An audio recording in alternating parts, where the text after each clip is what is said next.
JLB here, back with the final installment of animation cinema for the 1940s.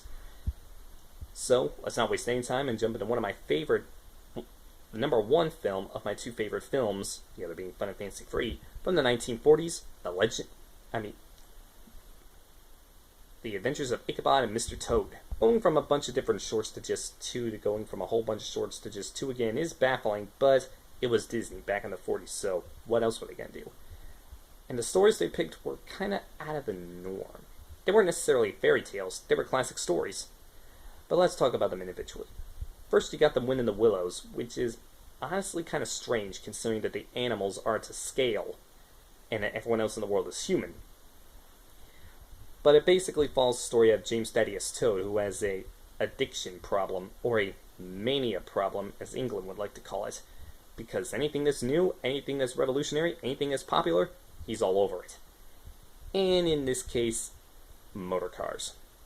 And I'm talking the old Stanley steamer cars, since this film takes place between June 10th of 1909 and January 1st of 1910. But I'll be honest, the short is pretty good, but it's not as good as the second short. Mole and Rat are a lot of fun. McBadger's pretty entertaining.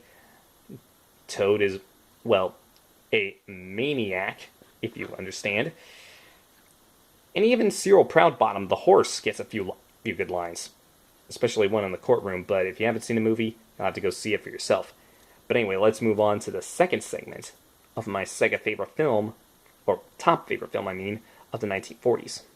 The second segment of the film is a retelling of the famous Washington Irving story, The Legend of Sleepy Hollow. It takes place in October of 1790 in Sleepy Hollow, a small village just north of Tarrytown in New York City. And it basically follows the events of when Ichabod first arrives into the village and his inevitable downfall. And something I never really noticed when I first saw this, Ichabod's kind of a jerk. In the film, he fantasizes about marrying Angelina just so he could get her father's wealthy farm. We're supposed to feel sorry for him when he gets killed off by the Headless Horseman, if you know the story.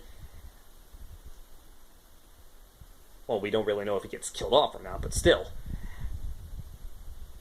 So basically that means Ichabod's kind of a jerk.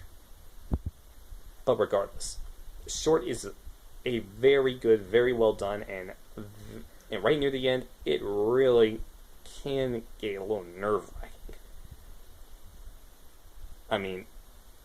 Bing Crosby's narration just tops it, but the icing on the cake, definitely the arrival of old you-know-who, the Headless Horseman. Once you hear his laugh, you can't mistake it. Speaking of the Headless Horseman, he's also used, even today, in the Disney Parks Halloween parades, whether you're in California or you're here in Florida.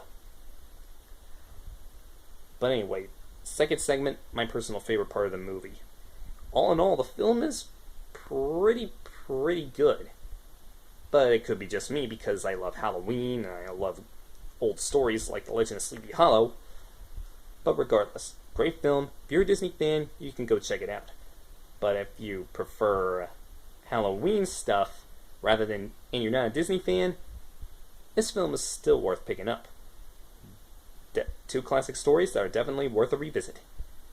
And that wraps up this episode of Animation Cinema. Thanks for joining me.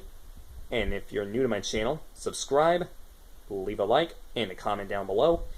And I'll see you all next time.